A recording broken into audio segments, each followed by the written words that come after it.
जय हो भोलेनाथ महादेव शिव शंकर, रिम झिम बरसे पानी गरजत है बादल। जय हो भोलेनाथ महादेव शिव शंकर, रिम झिम बरसे पानी गरजत है बादल। चल रे कंवड़िया कंवड़ धर जाबो जी बोलबम, चल रे कंवड़िया कंवड़ धर जाबो जी बोलबम। जय हो भोलेनाथ महादेव शिव शंकर, रिम झिम बरसे पानी गरजत है बादल।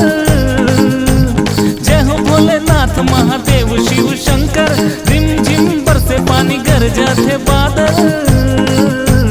चल रे कंवड़िया कंवड़ धर जाबो जी बोलबम, चल रे कंवड़िया कंवड़ धर जाबो जी बोलबम।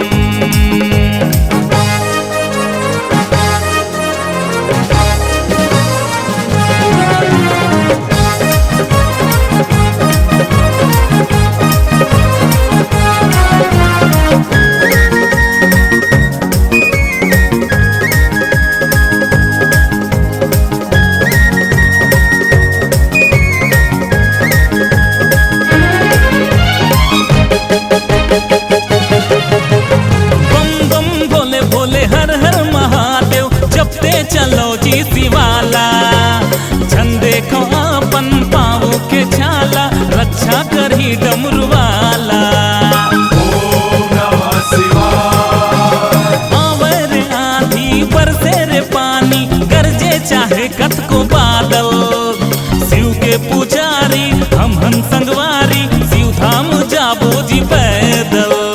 भोले भंडारी ला सब कुछ कर दे अर्पण, त्रिलोकी ब्रह्मांड नायक हो ही जी परसन। भोले भंडारी ला सब कुछ कर दे अर्पण, त्रिलोकी ब्रह्मांड नायक हो ही जी परसन। चल रे कंवड़िया कंवड़ धर जाबो जी बोलबम, चल रे कंवड़िया कंवड़ धर जाबो जी बोलबम। चल रे कंवड़िया कंवड़ धर जाबो जी बोलबम।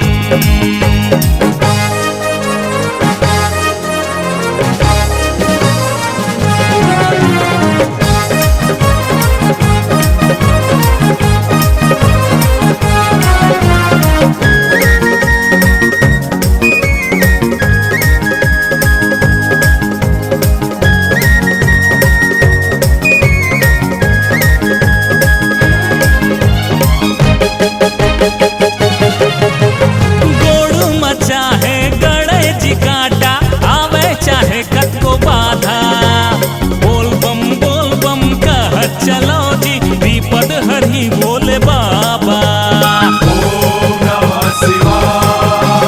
कावड़ धर के गंगा जल लेके शिवलिंग माँ चढ़ावो। ओम नमः शिवाय जप के भोले शंकर ला मनावो। हे भोले बाबा हम आए तुर शरण, मांगा धना शीस दे दे पप्पू प्रीतम। हे भोले बाबा हम आए तुर शरण, मांगा धना शीस दे दे पप्पू प्रीतम। चल रे कंवड़िया कंवड़ धर जाबो जी बोलबम, चल रे कंवड़िया कंवड़ धर जाबो जी बोलबम।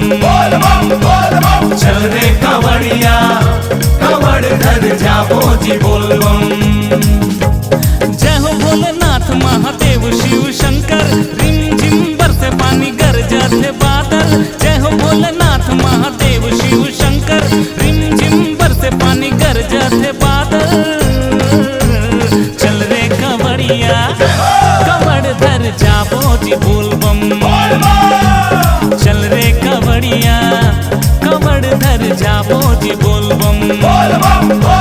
चल रे कंवड़िया कंवड़ धर जाबो जी बोलबम।